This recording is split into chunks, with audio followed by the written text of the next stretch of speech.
Meus irmãos, nós iremos dar continuidade à nossa série de sermões, na qual o Senhor tem nos dado o privilégio de estarmos estudando os 5 pontos do calvinismo. Eu recomendo até você que não esteve aqui no domingo anterior, que você traga o seu pendrive ou celular e você possa, aqui no nosso notebook, se abastecer dessa primeira mensagem, que com certeza é muito importante para que possamos compreender o desenvolvimento e da nossa linha de raciocínio de acordo com as Sagradas Escrituras.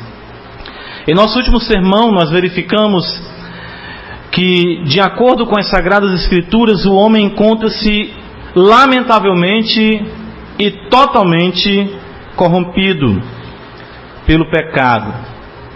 Sendo assim, este homem é incapaz de voltar-se para Deus. De fato, a Bíblia usa o termo de morto espiritual. O homem, segundo Efésios capítulo 2, versículo 1, se encontra morto em seus delitos e pecados. Nós observamos muitas passagens, os irmãos saíram daqui afiados, né? As folhas da Bíblia foram para lá e voltaram, e hoje será semelhante, viu? A mesma coisa, nós iremos aqui passear por muitos textos bíblicos para que constatemos a realidade das afirmações feitas aqui no púlpito, da palavra do nosso Deus.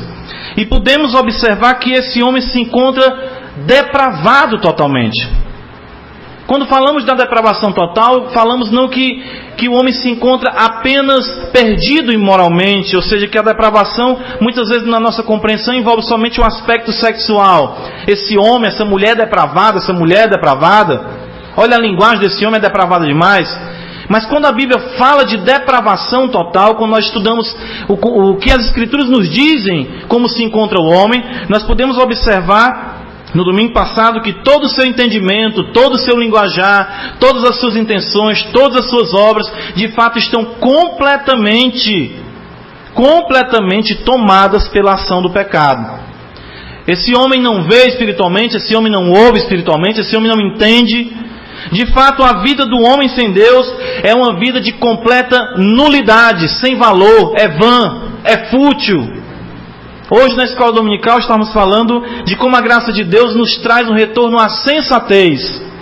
Isso por quê? Porque a vida do homem sem Deus, para as Escrituras, é uma vida de loucura. Segundo o Salmo 14, versículo 1, a Bíblia diz: diz o insensato no seu coração não há Deus, corrompem-se e praticam abominações.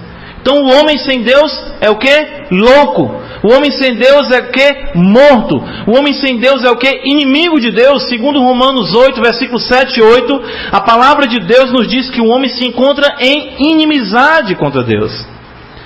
Este homem não tem como entender, este homem não tem como olhar, este homem não tem como falar. E sendo assim, como este homem pode voltar-se para Deus?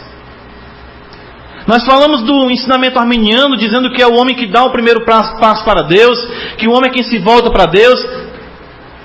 Eu lendo o livro do Michael Horton, As Doutrinas da Maravilhosa Graça, ele diz assim: quando nós dizemos encontrei Jesus, dá a sensação de que parece que ele é que estava perdido e não nós.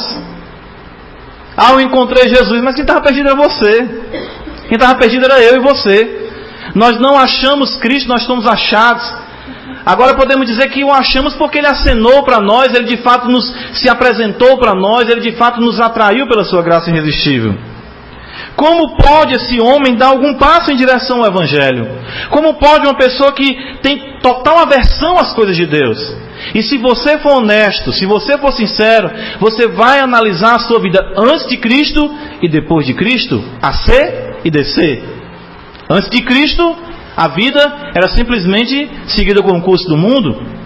A pessoa diz: não, eu tenho Deus no meu coração. Mas tinham uma completa aversão aos assuntos espirituais, aos assuntos da palavra de Deus. Tinham completa aversão a uma reunião como essa. De repente você passava em frente a uma igreja como essa e dizia, né? Olha ali, um bando de louco podendo estar aí curtindo o carnaval, né?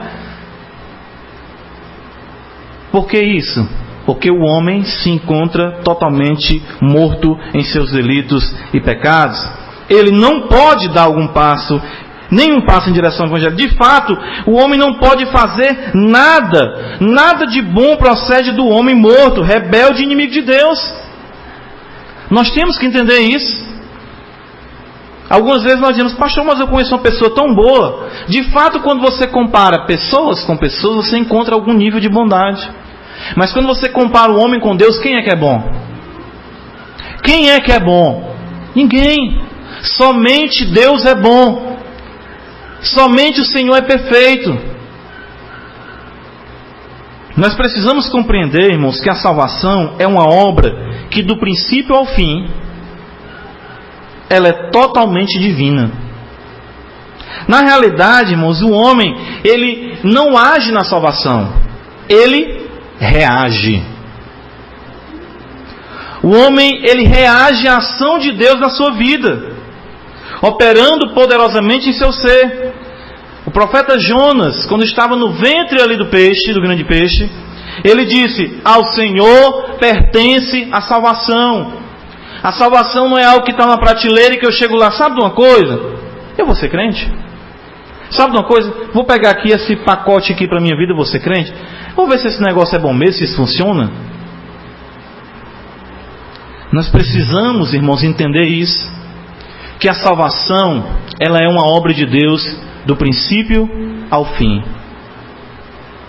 Em que o homem simplesmente reage à ação de Deus. O homem não dá o primeiro passo. O homem pode dar o segundo, porque o primeiro passo foi dado por Deus. Em buscar, em alcançar, em resgatar, em trabalhar na vida daqueles que são seus. Nós precisamos conhecer o agir maravilhoso de Deus. E de fato esse agir de Deus, deste homem morto em delitos e pecados, se deu quando? Quando foi que Deus começou a agir para mim, para a sua salvação? Ah, pastor, hoje eu estou fazendo 2 anos, está fazendo 1 mês, está fazendo... De fato, irmão, você não tem como datar o momento em quando Deus começou a agir na sua vida. Como assim, pastor? De fato, Deus agiu para nos salvar desde os tempos eternos. Isso nós chamamos, de acordo com a Sagrada Escritura, de eleição. A doutrina da eleição. A eleição incondicional. Ou seja, Deus escolhe o seu povo antes de todas as coisas, antes de mesmo o mundo vir a existir. A doutrina da eleição, ela é, irmãos, abundantemente confirmada nas Sagradas Escrituras. Algumas pessoas, quando a gente fala de predestinação, de eleição, de escolha de Deus, algumas pessoas saem de perto. Eu não gosto dessa história aí não. Isso aí eu não encontro na minha Bíblia não. Isso eu lamento, você não ter folheado a sua Bíblia de forma correta e não ter encontrado de fato a doutrina da eleição. Eu me lembro que há mais ou menos uns 7 anos atrás, 8 anos atrás, eu me encontrava na livraria, trabalhando ali na Galeria Pedro Jorge, e quando eu conheci o reverendo Carlos Alberto pela primeira vez, pastor de Monte Castelo, e ele encostou ali nos livros de teor reformado, que falavam da soberania de Deus, e eu, com sede de compreender, de aprender a palavra de Deus, eu disse... Perguntei a ele, me apresentei, ele se apresentou, e eu disse: irmão, crê na eleição? Perguntei a ele, eu querendo tirar essa dúvida da minha cabeça, se realmente havia eleição ou não, se havia predestinação ou não. E ele disse: irmão, está na Bíblia? Vamos ver se está na Bíblia. E é esse o convite que eu faço aos irmãos esta noite. Vamos ver se está na Bíblia a doutrina da eleição. Abra sua Bíblia na carta de Paulo aos Efésios, capítulo 1. Nós iremos ler os versículos 4 e 5 da Bíblia Coinário, página 205. Nós iremos observar várias referências que mostram que, de fato, a eleição não é uma invenção humana. A doutrina da eleição, mediante a qual Deus, antes de você existir, antes de você nascer, antes do mundo ser criado, na eternidade, Deus já escolheu você, já chamou você pelo nome, já disse: você é meu, e está determinado para que você me adore e me glorifique. Efésios capítulo 1, a Bíblia Coinária que você tem em suas mãos, página 205, nós iremos ler. A partir do versículo 3, o apóstolo Paulo nos diz exatamente o seguinte: bendito o Deus e Pai de nosso Senhor Jesus Cristo. Efésios 1, versículo 3, a Bíblia Coinária, página 205. Que nos tem abençoado com toda sorte de bênção espiritual nas regiões celestiais em Cristo, assim como nos escolheu nele. Quando? Antes da fundação do mundo, para sermos o quê? Santos irrepreensíveis perante Ele em amor.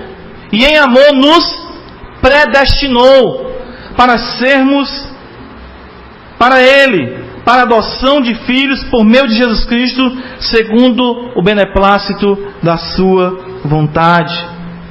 O apóstolo Paulo diz que Deus nos escolheu quando? Quando decidi? Quando? Quando alguém pregou para mim? Quando? Quando eu dei o primeiro passo para Jesus?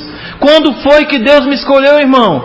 Antes da fundação do mundo. Bíblia Sagrada, Efésios 1, versículo de número 4. Ele nos escolheu antes da fundação do mundo. E Ele não somente nos elegeu, Ele nos predestinou, Ele destinou a nossa vida para que vivêssemos em santidade, em amor, em santificação, em glória e louvor ao seu santo nome.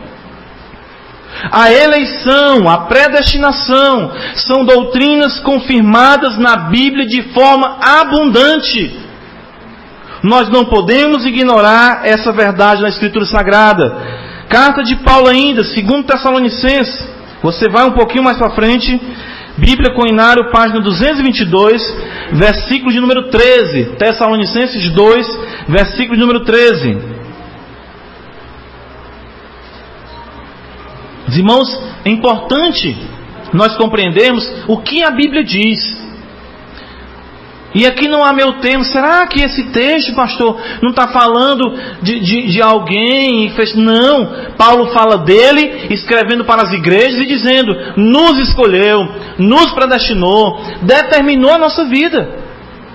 A salvação é uma obra que foi executada na eternidade. A eleição, e ela foi manifesta no tempo, quando Deus nos chamou. Mas a eleição, a predestinação, é algo que está nos desígnios eternos de Deus, quando determinou salvar a mim e a você para viver para a glória dele. 2 Tessalonicenses 2,13, Bíblia Coinário, página 222.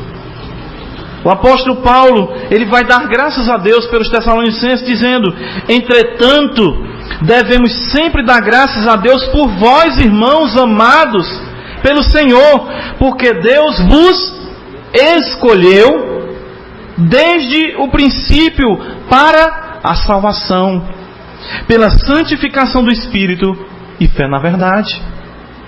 Isso é uma doutrina doce na boca de Paulo. Isso é uma doutrina doce na boca dos santos apóstolos. Eles sabiam disso.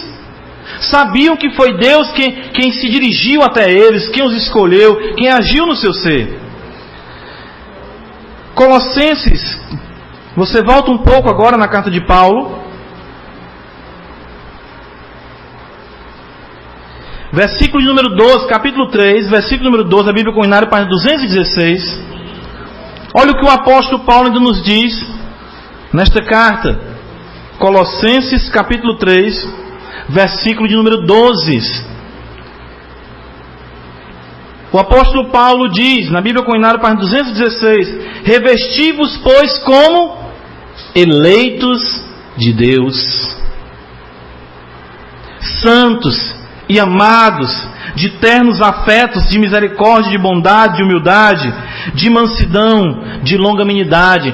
Revesti-vos, portai-vos, comportai-vos como eleitos de Deus que sois. Paulo não tinha dúvida da eleição. 2 Timóteo capítulo 2, vai um pouco mais à frente. Bíblia Coinário, página 228, versículo de número 10.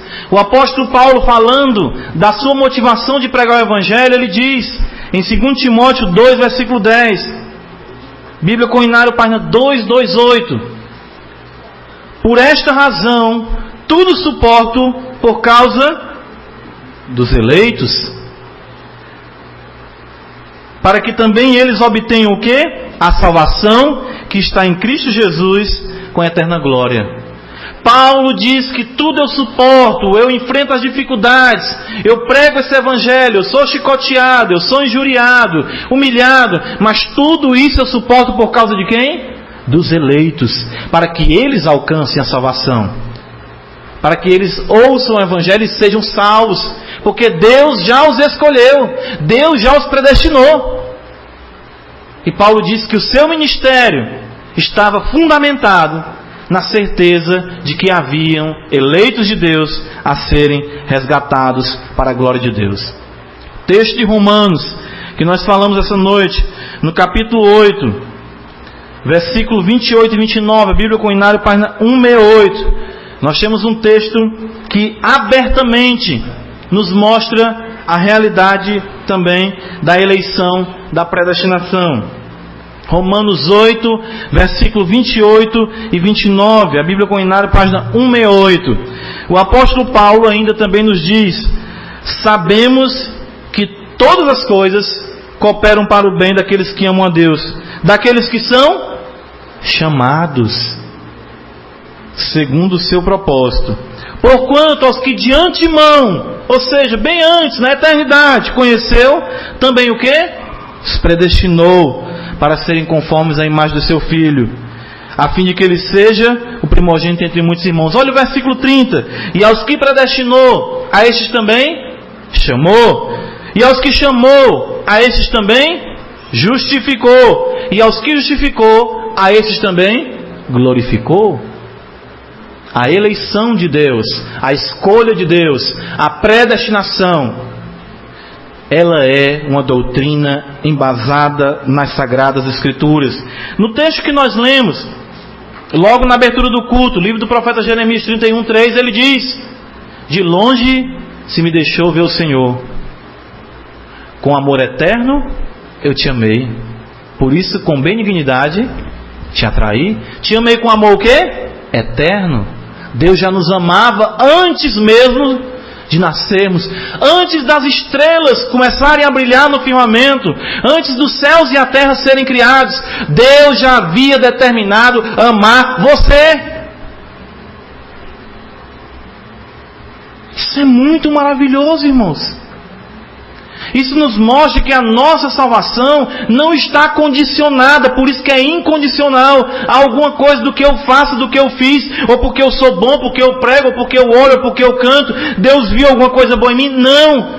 Antes de você nascer, antes de você existir, antes de você ter praticado mal ou bem, Deus disse: você é meu. No texto de Romanos, no capítulo 9, você está com a Bíblia aberta? Observe o que a Bíblia nos diz no texto que nós lemos na leitura alternada.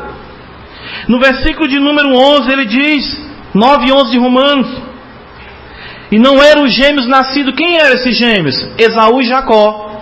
Eles estavam no ventre da sua mãe, de Rebeca. E diz o texto: e eles não tinham praticado o bem ou o mal, para que o propósito de Deus quanto o quê? A eleição prevalecesse, não por obras, mas por aquele que chama. Já fora dito a ela: o mais velho será servo do mais moço, como está escrito: amei quem? Jacó, e odiei quem? Esaú. Pastor, quer dizer que Deus amou Jacó e odiou Esaú? Foi. Por que, pastor? Porque ele quis.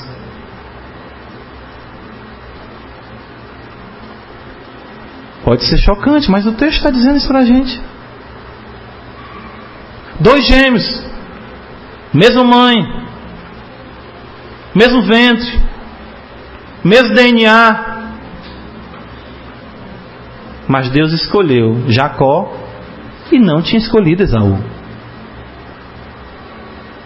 Eu sei que pode estar fervilhando muitos questionamentos na sua cabeça, e nós iremos tratar de muitos deles aqui ainda essa noite, que a palavra de Deus nos dá resposta para todas essas coisas.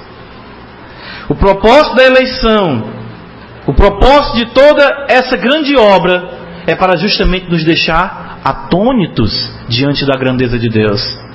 Uma salvação que cabe na minha cabeça, em que Deus reage a mim, que eu decido se sou salvo ou não. É uma salvação nos moldes humanos, é uma salvação nos moldes simplesmente do mundo, em que Deus se torna uma mercadoria que eu decido escolher Ele na hora que eu sirvo a Ele. Irmãos, em tudo Deus tem a primazia, em tudo Deus tem a soberania.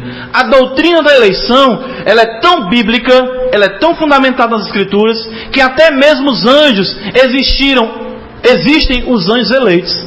Sabe disso? Ixi, pastor, que conversa é essa? 1 Timóteo, capítulo 5, versículo de número 21. A Bíblia Coinário, página de número 226. Nós sabemos que os demônios e Satanás eram anjos criados por Deus. Anjos de luz, anjos que serviam ao Senhor. Mas a Bíblia nos diz que Satanás caiu, pecou, e juntamente com ele uma grande quantidade de anjos. Por que alguns anjos caíram e outros anjos não caíram? Por que permaneceram alguns anjos fiéis obedecendo ao Senhor? Por que todos não seguiram a Satanás? Por causa da eleição. 1 Timóteo capítulo 5, versículo 21, Bíblia Coinário, página 226, o apóstolo Paulo diz a Timóteo: conjuro-te perante Deus e Cristo Jesus e os anjos eleitos, que guardes esse conselho sem prevenção, nada fazendo com parcialidade. Conjuro-te diante Deus e Cristo Jesus e os anjos eleitos. Os anjos que permaneceram com o Pai foram os que tinham sido eleitos, escolhidos, predestinados para Deus, o Senhor. A eleição, irmãos, muitas vezes nós nos chocamos ao ouvir falar de eleição. Muitas vezes pensamos, mas isso aí é uma coisa que mexe comigo. Mas eu vou fazer algumas perguntas interessantes para que possamos refletir essa noite. Você escolheu o país que ia nascer? Você escolheu o estado que ia nascer? Você escolheu o seu pai ou a sua mãe? Você escolheu a cor do seu cabelo? Você escolheu a cor dos seus olhos? Você escolheu o nome que você tem? Como você quer ainda exigir ou demandar algum direito de escolha, se nem as coisas mais básicas da sua vida você tem condição de escolher? Quanto mais escolher a Deus, o soberano Senhor.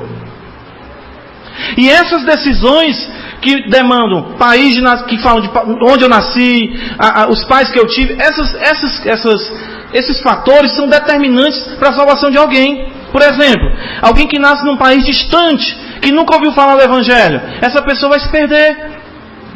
Então, o nascimento dela naquele lugar foi definidor para a sua salvação ou para a sua condenação. Meus irmãos, nós pensamos muitas vezes que nós temos controle da nossa vida. Mas eu pergunto, quem é que pode retardar o envelhecimento? Quem é que pode tornar um fio de cabelo branco em preto? Você pode gastar muita tinta, mas ele vai continuar sendo branco. Branco, branco, branco. É ou não é? É, meu irmão. O homem, hoje a sociedade ensina que o homem é autônomo, é livre, manda na sua vida, faz o que quer, mas é não. Quantas e quantas vezes as circunstâncias frustram os seus planos? Quantas e quantas vezes? Muitas. Hoje eu vou fazer isso, isso e aquilo. As circunstâncias lhe frustraram. O pecado frustra os projetos do homem. O homem não tem como definir a sua vida. E o Senhor Jesus, pastor, ele falou de eleição? Evangelho de Marcos, capítulo 13. Abra sua Bíblia. Evangelho de Marcos, capítulo 13, versículo de número 20. Dentre alguns textos que podemos citar, porque se nós fôssemos citar aqui todos os textos sobre eleição, nós precisaríamos de uma vigília para aprendermos desse texto desse assunto de forma mais exaustiva. O Senhor Jesus na Bíblia Coinário, página 56 do Novo Testamento, a palavra de Deus nos diz assim, Evangelho de Marcos, capítulo 13, versículo 20. Não tivesse o Senhor, fala Cristo para nós, abreviado aqueles dias, página 56 da Bíblia Coinária, Evangelho de Marcos, é o segundo Evangelho. Você tem Mateus, Marcos, versículo número 20. Não tivesse o Senhor abreviado aqueles dias, e ninguém se salvaria, mas por causa dos eleitos que Ele escolheu, abreviou tais dias. Versículo 22. Pois surgirão falsos profetas, falsos cristos e falsos profetas, operando sinais e prodígios, para enganar, se possível, os próprios eleitos. O Senhor Jesus fala isso. A doutrina da eleição é uma doutrina confirmada pelos apóstolos, ensinada por Cristo, ensinada no Antigo Testamento. Deus chegou em Ur dos Caldeus, um povo idólatra, que não conhecia a Deus. E de lá escolheu quem? Abraão. Abraão, opa, sai da tua terra, da tua parentela e da casa do teu pai e vai para uma terra que eu te mostrarei. Por que ele não chamou os outros lá, só chamou Abraão? Porque ele elegeu Abraão. Ele escolheu Abraão. Noé, pregador da justiça, Deus se revelou a ele: Noé, constrói uma arca, prega o evangelho aí, prega a palavra. Só quem foi salvo? Noé e quem? A sua família. Deus escolheu Noé e a sua família.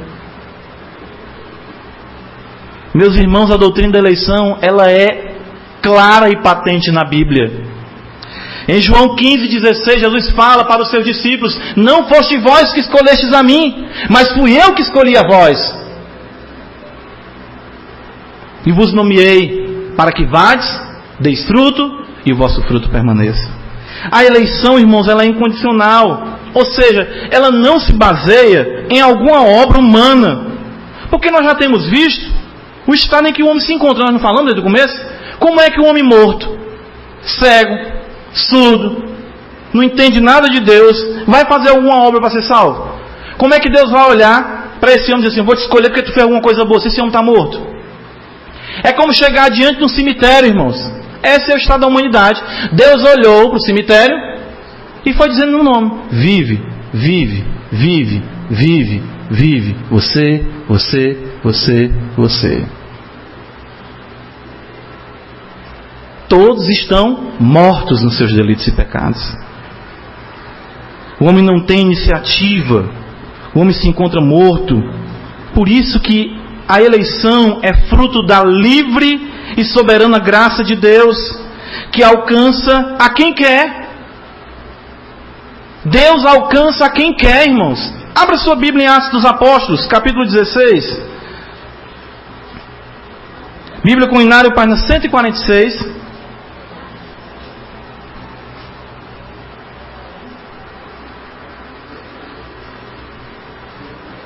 Perdão, Bíblia com Inário 145.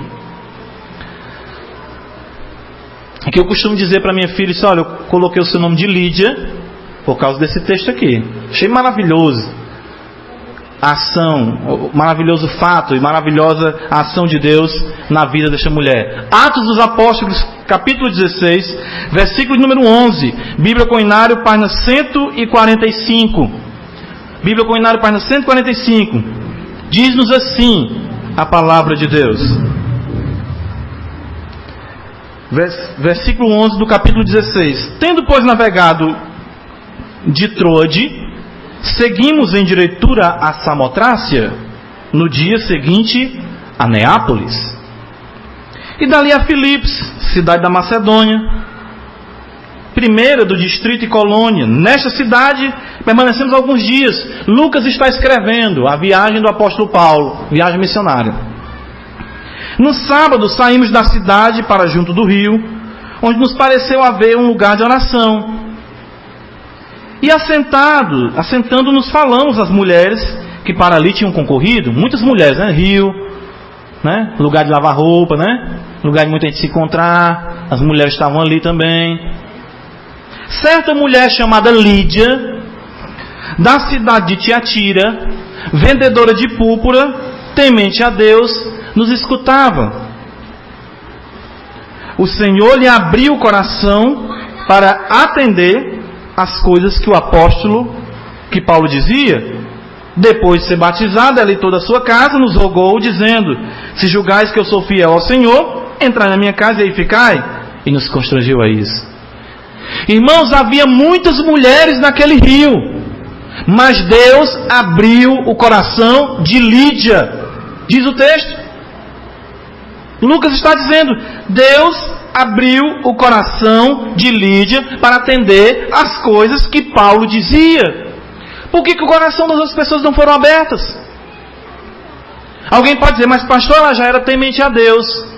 Mas temente a Deus é uma qualificação do mundo judaico para pessoas que ouviram falar do Deus de Israel, mas não serviam a Deus de Israel plenamente. Conheciam a Deus, conheciam a Escritura, mas ainda não tinham entendido plenamente a salvação. Como Cornélio, era um homem que era temente a Deus, mas foi preciso que Pedro chegasse até ele e pregasse o Evangelho. Deus abriu o coração de Lídia, mas não abriu o coração das outras mulheres. Por quê? Porque eleição é quando Ele quer, e Ele escolhe a quem quer, independente de obras. Volte um pouco a Atos dos Apóstolos, capítulo 13, versículo de número 48. Atos dos Apóstolos 13, 48. Lucas nos diz que após Paulo dizer que ia se voltar para os gentios, ele nos diz, os gentios, versículo 48 de Atos 13, os gentios ouvindo isto, regozijavam-se e glorificavam a palavra do Senhor, e creram todos os que haviam sido o quê? Destinados para a vida eterna. Olha a ordem, eles creram porque foram o quê? Destinados. Eles não foram destinados porque creram, eles creram porque foram destinados. Eles creram porque foram eleitos. Eles não foram eleitos porque creram, eles creram porque foram eleitos. Irmãos, a Escritura afirma exatamente isso, que aqueles a quem Deus salva são destinados para a vida. Quando nós lemos em Romanos capítulo 9, versículo 14 e 15, o apóstolo Paulo disse o que nós lemos? Terei misericórdia de quem eu quero. Deus fala isso.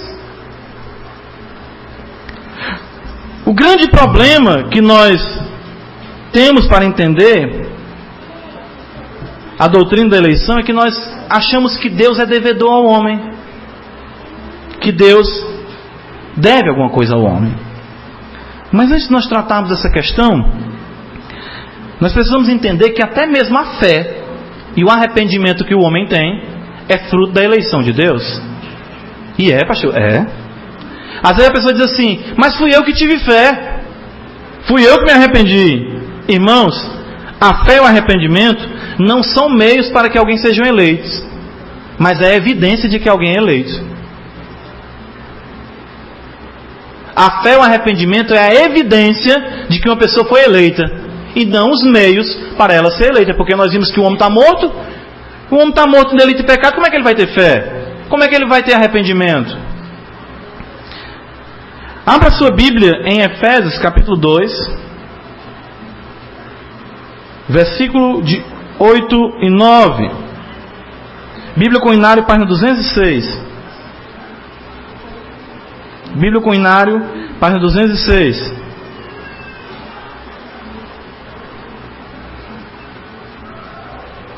Efésios 2, versículo 8 e 9. Efésios 2, Bíblia Coinário, página 206. No Novo Testamento. Porque pela graça sois salvos, mediante a fé. E isto, a fé, não vem de vós, é dom de Deus, não de obras, para que ninguém se glorie. Irmãos, até a fé que você tem é dom de Deus. Dom é presente, dom é dádiva. E presente a gente dá para quem? Para quem a gente gosta, para quem a gente quer, para quem a gente ama. E Deus resolveu amar e dar a fé a você, dar a fé a mim. A fé não é um exercício do homem. As pessoas ficam gritando na televisão, tenha fé, venha cá, você tem que ter fé. Mas como é que o homem morto em delito e pecados, inimigo de Deus, vai ter fé? A fé é dom de Deus, não é exercício da vontade humana. Se você observar em Atos dos Apóstolos, volte um pouco mais, capítulo 5, a Bíblia Coinário, página 132 do Novo Testamento.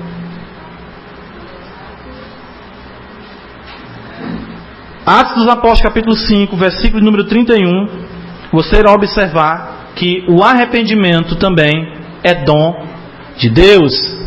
Deus é quem dá. O arrepender-se o homem exercita.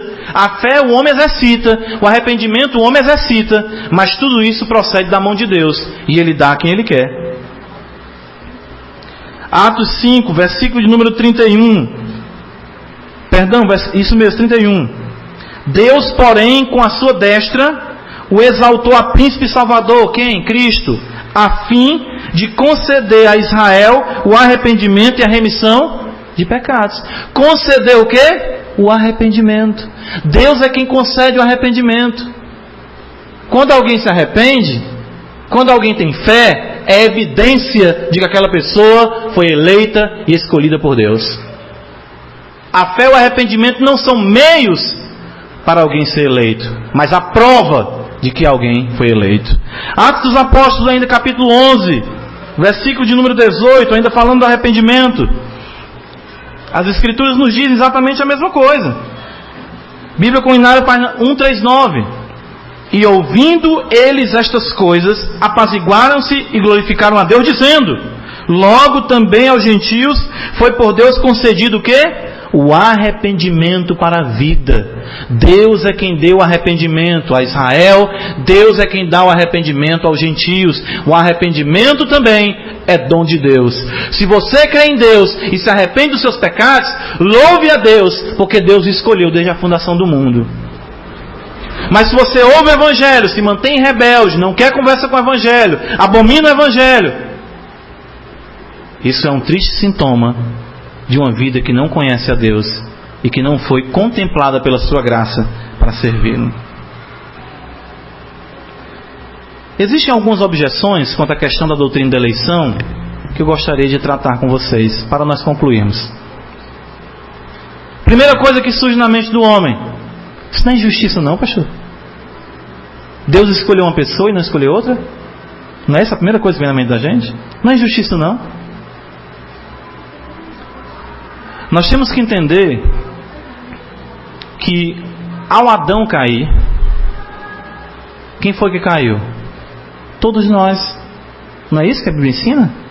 Todos nós caímos em pecado. Qual é o juízo que Adão merecia? Ser lançado aonde? No inferno. Qual é o juízo que todos os homens merecem como descendentes de Adão? Todos os homens merecem. Merecem o quê? O inferno. Deus seria injusto de lançar pecadores no inferno? Não. Se Deus olhasse para essa humanidade agora de 8 bilhões de pessoas, todos são pecadores, não conhecem a Deus. Se Deus lançasse 8 bilhões de pessoas no inferno, Deus seria injusto? Não. Porque o inferno foi preparado para o diabo e seus anjos e para todos aqueles que desobedecem a palavra do Senhor. E o que é que nós como homens fazemos dia a dia, antes de conhecer a Cristo? Desobedecer a palavra do Senhor. Então a nossa admiração não deveria ser: Deus escolheu uma pessoa e não escolheu outra. Não, a nossa admiração deveria ser: Deus ainda escolheu alguns, porque Ele poderia lançar todos no inferno. E não seria injusto. Não seria injusto. Olha o que é que Paulo diz em Romanos capítulo 9. Como nós lemos, a reação natural das pessoas quando escutam pela primeira vez este ensinamento é justamente esse. Olha o versículo de número 14. Romanos 9, 14, quando ele fala no versículo 13, como está escrito: amei Jacó, porém me aborreci de Esaú. No versículo 14 da Bíblia Comunitária, página 169, ele questiona: que diremos, pois? A injustiça da parte de Deus? O que é que Paulo responde? De modo nenhum. De modo nenhum. Versículo 20, ele vai agora fazer um questionamento a nós. Paulo diz: quem és tu, homem, para discutires com Deus? Pode porventura o objeto perguntar quem o fez: por que me fizeste assim? Olha aí. Paulo já antecipa essa sua reação. Paulo já sabe que ao ensinar a soberania, que Deus é quem escolhe, alguém vai dizer: mas isso não é injusto, Paulo? De modo nenhum. De modo nenhum. Quem és tu, homem? Paulo está dizendo: quem é você para dizer para Deus o que é certo e o que é errado? Você que é pecador? Você que merece apenas o inferno? Esse copo vai chegar para mim e vai dizer assim: por que você me fez assim? Vai? Não. Paulo está dizendo, como é que você que foi criado por Deus vai chegar para Deus e dizer, por que tu me fizeste assim? Não há injustiça da parte de Deus, pelo contrário. Se Deus fosse ser justo, Deus teria que lançar todo mundo no inferno. Nesse sentido que você está querendo entender. Não, mas isso é injusto. Pô, então vamos pedir a Deus justiça? Vamos clamar justiça? Senhor, executa a tua justiça. O que é que vai acontecer? Todos no inferno. Porque todo mundo merece o inferno. E por que nós não estamos no inferno, aqueles que creem em Cristo? Porque os nossos pecados foram punidos em quem? Em Jesus. Isso é misericórdia. Isso é graça de Deus. Isso é eleição. Isso é escolha amorosa e bondosa do Senhor. E a responsabilidade humana, pastor? É outro questionamento. Se Deus quem me escolhe, o que é que eu estou fazendo aqui?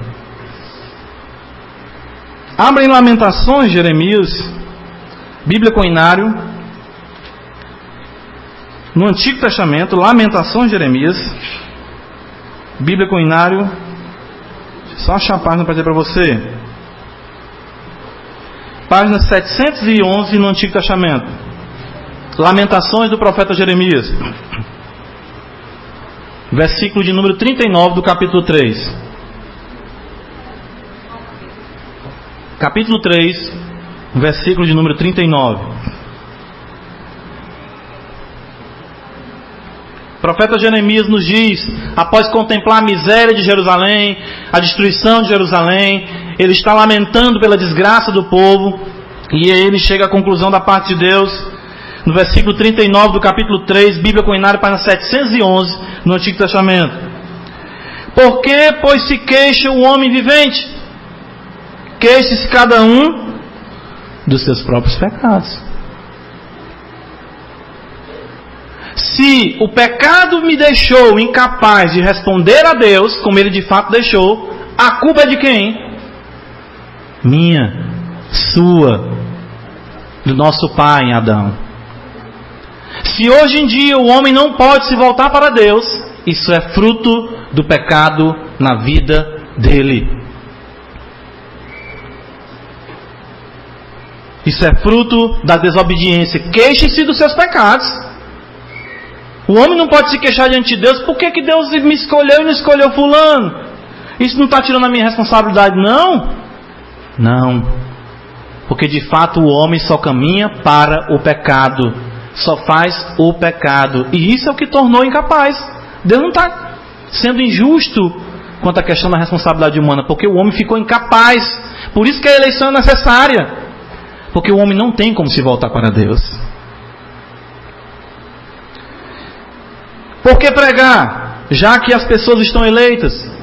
Não é assim? Geralmente as pessoas dizem, se já que está todo mundo eleito, para que pregar? Não é esse questionamento que faz? Para que pregar o Evangelho se já tem os eleitos?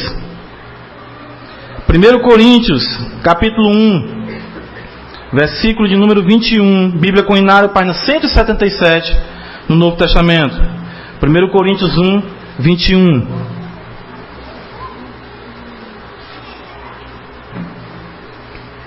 O apóstolo Paulo, escrevendo na igreja de Corinto, ele diz para a gente justamente isso. 1 Coríntios 1, versículo 21, Bíblia Coinário, página 177. Visto como na sabedoria de Deus o mundo não conheceu, por sua própria sabedoria, aprove a Deus salvar os que creem, como? Pela loucura da pregação. A pregação é o meio determinado por Deus para que os eleitos sejam despertados do sono do pecado e da morte e possam servir ao Senhor. Eu prego o Evangelho não para que eu venha alcançar alguém pela minha força ou para que eu venha persuadir a pessoa. Às vezes a pessoa pensa que a evangelização é uma queda de braço. Você convencer a pessoa que ela está errada. Não. É muito fácil convencer a pessoa que ela está errada. Mas pelas vezes que você convenceu a pessoa de que ela estava errada, ela veio para Cristo? Não. Você pode mostrar para ela que o adultério é pecado, que o roubo é pecado, que a mentira é pecado, que a Bíblia ensina isso, que a Bíblia ensina aquilo. Ela vem para Cristo? Não. Evangelização não é persuasão. Não é argumentação humana. A evangelização é o meio determinado por Deus para que, ao expor a verdade do Evangelho, aquela vida seja trazida para Cristo pelo poder da palavra e não pelo poder da sua capacidade de argumentação. Paulo diz: aprove a Deus salvar os que creem pela loucura da pregação. Irmãos, isso é tão forte que o apóstolo Paulo só pregava porque sabia que tinha eleitos. Que é isso, pastor? Vamos lá para Atos dos Apóstolos, capítulo 18. Estamos respondendo aqui algumas objeções para a nossa conclusão. Atos dos Apóstolos, capítulo 18. Bíblia com Inário, página 148. Bíblia com Inário, página 148 no Novo Testamento. Atos dos Apóstolos 18, versículo 9 ao 11. Olha o que nos diz a Sagrada Escritura. Teve Paulo durante a noite uma visão em que o Senhor lhe disse: não temas, pelo contrário, fala e não te cales, porquanto eu estou contigo, e ninguém ousará fazer-te mal, pois tenho muito povo nesta cidade. Veja, irmãos, a cidade toda não era eleita. Deus diz para Paulo, Jesus aparece ali: eu tenho muito povo nesta cidade. Deus olha para o horizonte e diz: eu tenho muito povo nesta cidade. Irmão, isso é tão claro. O Senhor Jesus ensinou isso muitas e muitas vezes. Ele diz para os fariseus: vocês não são das minhas ovelhas. Irmão, no mundo a Bíblia fala que tem o quê? Ovelha e o quê? Bode. Isso é claro, a Bíblia diz isso. A Bíblia fala que no mundo existe o justo e o injusto, o ímpio e o justo que serve a Deus. A Bíblia fala que existe a porta larga e a porta estreita. Irmãos, isso é uma coisa clara, não existe meio termo. Ou se serve a Deus, ou se é escravo de Satanás. E Paulo aqui, ele é animado por Cristo a pregar o Evangelho em Corinto, porque Jesus diz para ele: fala, prega, não te cala não, porque eu tenho muito povo nessa cidade. Não é a cidade toda, eu tenho muito povo nesta cidade. Isso é a motivação da evangelização. É por isso que nós estamos aqui. É por isso que a Igreja Presbiteriana planta uma igreja em Horizonte, porque crê que Deus tem os seus eleitos aqui em Horizonte. Deus tem o seu povo escolhido. Por fim, sei que existem muitas outras objeções que nós iremos esclarecendo no decorrer da nossa série de sermões. Algumas pessoas dizem, para nós concluirmos: já que está eleito, já que estamos todo mundo salvo, então não precisa eu me santificar, não precisa eu vigiar, orar, eu estou eleito, não é? Está tudo bem, ó. Eu posso fazer o que eu quiser que eu estou eleito. Já ouviram isso? Isso não é um ensinamento bíblico. Volte para Efésios capítulo 1, que foi o nosso primeiro texto, versículo de número 4. Olha o que é que o apóstolo Paulo nos diz.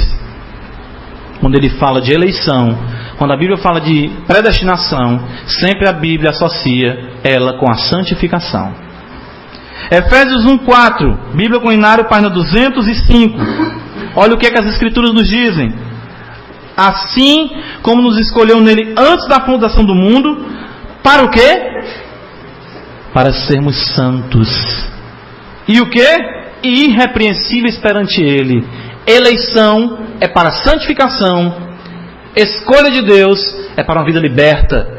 Se alguém chega dizendo: eu sou eleito, aí olha, vai pular aí no bloco aí do Aracrente, né? Tem um bloco aí, Aracrente, né? O pessoal inventa aí o bloco. Não, estou eleito. Posso fazer o que eu quiser agora. Essa pessoa jamais entendeu eleição. Essa pessoa jamais entendeu predestinação. Porque a eleição é para a santificação. Aqueles que Deus escolhe, Ele conduz à eternidade de forma santificada. Irmãos, desprezar a doutrina da eleição é desprezar a palavra de Deus. Eu creio que nós não citamos aqui menos do que 30 referências do Antigo e do Novo Testamento constatando que a eleição é uma doutrina bíblica. Irmãos, de fato, a segurança do cristão, o louvor a Deus, a alegria, a convicção e a gratidão em amor só são reais plenamente em Deus mediante a compreensão da doutrina da eleição. Olha só, um eleito chegando no céu e um que achava que não é eleito. Olha o que disse que não foi eleito. Senhor, muito obrigado por ter chegado aqui.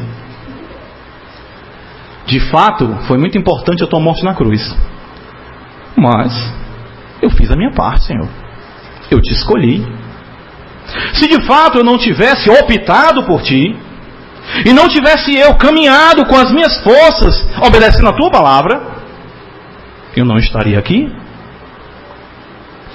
De fato, Senhor, existem muitos prazeres no teu reino, mas o mundo ofereceu muita coisa boa para mim. Mas eu estou aqui. Graças te dou pela força que eu tive. Olha o eleito.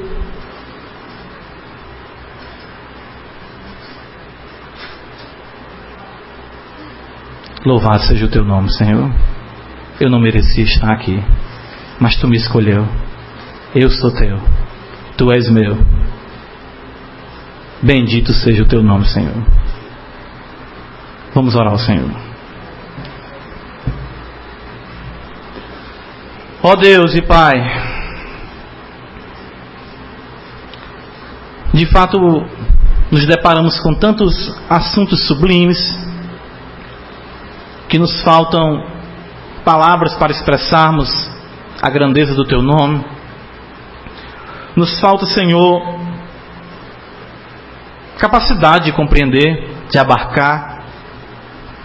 A nossa reação geralmente é de surpresa, de indignação com algumas verdades bíblicas, mas simplesmente mostra que a tua palavra, ela humilha o homem, ela coloca o homem no seu devido lugar, como morto, perdido, pecador, e dá-te a glória que a ti é devida, porque tu és o único que escolhe, que chama, que salva, que elege.